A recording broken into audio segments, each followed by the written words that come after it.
Well, we've been our 7 days, and it's now time to take these out of the solution and basically get them cleaned up for the next step of the process.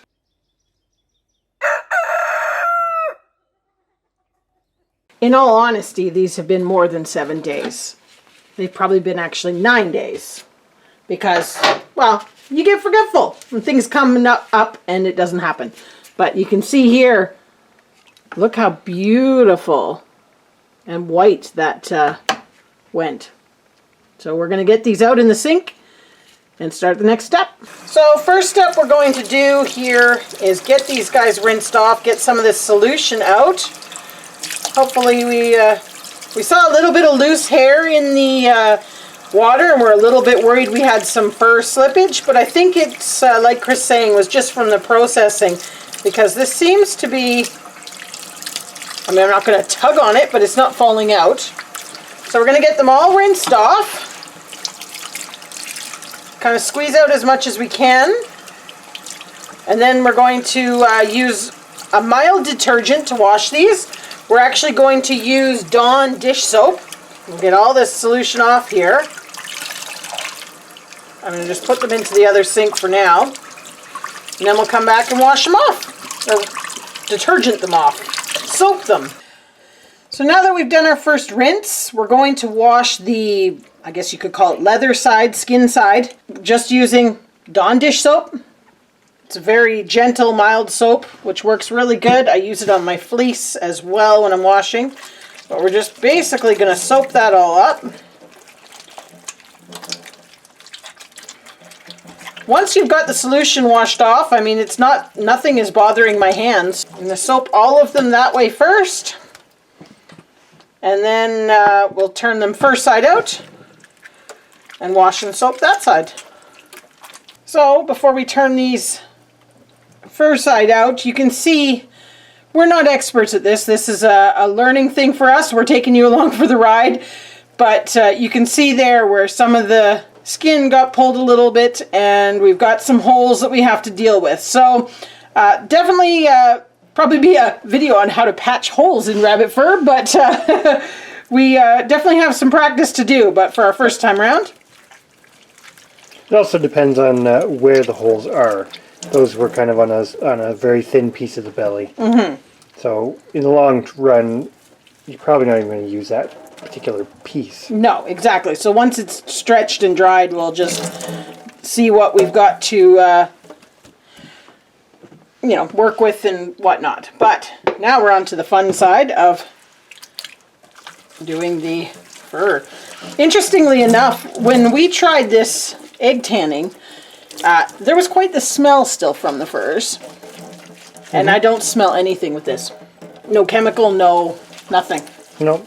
They smell like Dawn dish soap. Well, now they do, but even before that, they didn't have a smell.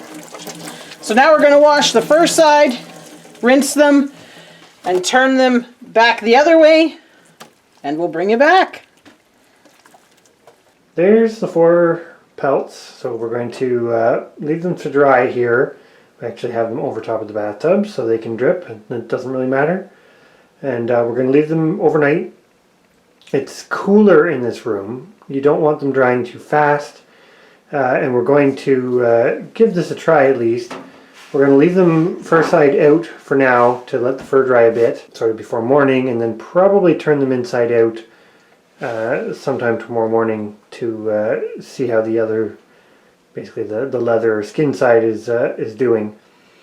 So they'll sit here until they are getting close to being completely dry, and then we'll get into the breaking process. We're a few days later, and we had these drying slowly, as you saw. Now the fur on the outside is pretty much dry, but something we wanted to show too that you can do for sort of short-term storage is you can roll the furs up. So these are pretty dry, but we kind of had a period where we didn't have the time to do the stretching, and you do want to keep it damp. Now I wouldn't recommend storing it this way long term, but for a few hours or even potentially a day or two, it's not really going to hurt anything. Now one thing about this too, we have 4 of them, we can't basically do the pulling and the stretching on all 4 of them at the same time.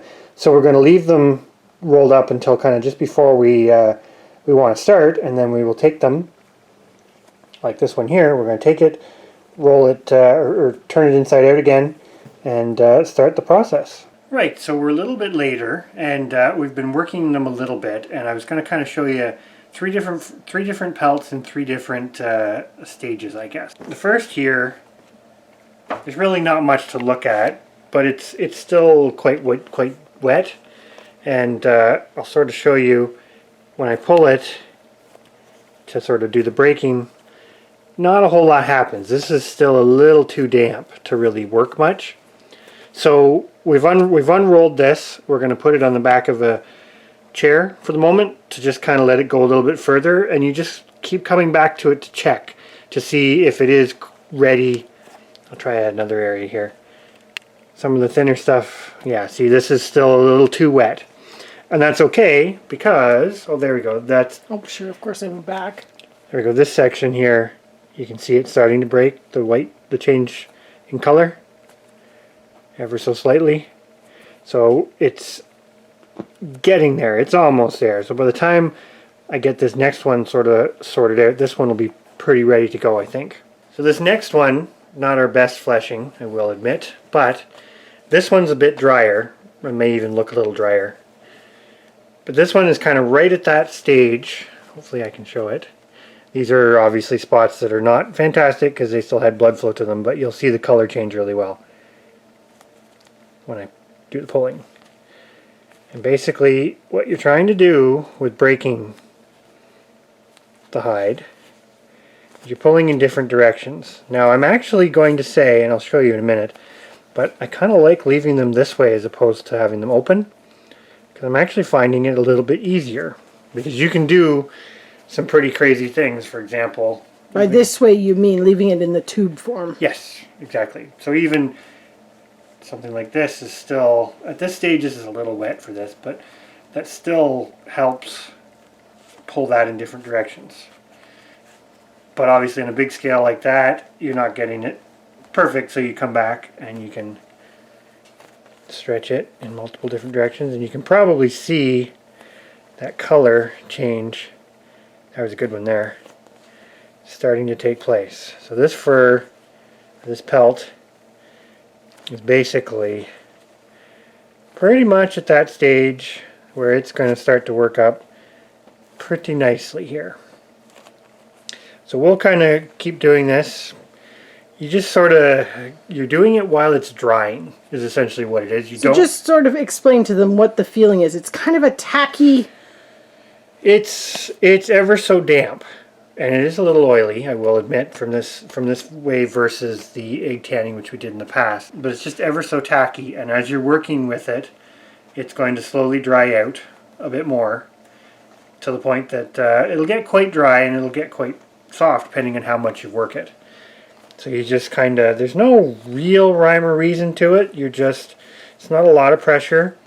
Now I will say, because this is basically a tube and it only has kind of openings on 2 ends, there's not a lot you can rip here, relatively speaking, but you do have to be careful because there are parts on the rabbit hide that are thinner. So this is kind of around the back end, the butt, and under the legs, that sort of thing. It's quite a bit thinner. This is probably of limited use. This is the belly, which you can't really see it, but this is quite thin. Versus the back, which again, this rabbit was not in its perfect prime, but we're still going to work it. But the back is really the nicest. It's the thickest leather on the hide. But yeah, I just wanted to mention that when you are pulling, you can do some things such as that where you're kind of pulling the whole hide and you're working it around, but you just want to be careful on those edges because where it's thinner, you can rip it. So basically, at this point in the process, we are at, we were 9 days in the solution for the second thing, and now we're 2 days of drying, and they're still quite damp. Yeah, now we kept them in a really cooler room. It's been really cold here the last few days, so nothing's drying out fast. This would be a faster process if you were doing it in the summer when it's warmer, but right now that's kind of the reality of it, and that's okay because it gives us a bit of leeway on getting this all done. Big thing is you don't want them to dry out fast because you won't be able to work them all fast enough if they do. So like I say, this will probably work it for what, an hour, maybe 2 hours. Just kind of doing what I'm doing. It's nothing, it's really not, it's not hard, it just takes some time and you're just kind of watching the hide as you go. I say it's not really pulling amazing, but you can still see it is it is pulling. And as it dries, you really do start to notice the areas that you've missed. Yes, you will see that. They'll start to kind of seem like they're going a harder, not a supple leather. They'll go kind of crispy, for lack of a better way to put it. You'll definitely feel it. So this last one, I'm not going to say we're completely done yet. We may come back and work this a bit more, but we've worked this one a lot. There's not a lot of stretch left in it, and you can see it's looks quite a bit different. It's gone very, very white. It almost looks quite like a suede. And when there is a bit of pull still here because it's not completely dry yet, but not like what there was. This has very little play in it anymore. And you do get some areas, like again, this is a thinner area. You can kind of see that. This probably won't sort of break or pull nicely, these really thin areas. Same as, again, down here. You can basically see it. This is a much thinner leather down here. Now I can still work it a bit. So I will come back, and this is why I say this is almost done. But I'm probably going to put this one aside for a bit and work the slightly damper one and then come back to this. And in all fairness, this one was our trial and tester because we'd ripped it up quite a bit trying to flesh it before the solution, which was a learning curve for us. It's all learning, but we still, I'll show you. Like this is the back. So in this area, down to about here, you've got a pretty good sized piece of Fur. Pelt there to work with. But as you come around, this is kind of the belly. This is where it starts to get thinner. So there's quite a bit there that's very usable for a project. The big thing with this, it's time consuming, but it's not difficult. You do have to do it as it's drying, and you have to have the time to be able to work it. But it's not this, because it's pretty thin-skinned hide, it's not as labor intensive. You're not pulling on this very hard. You're just kind of, well, as you've seen, you're just kind of pulling a little bit, right?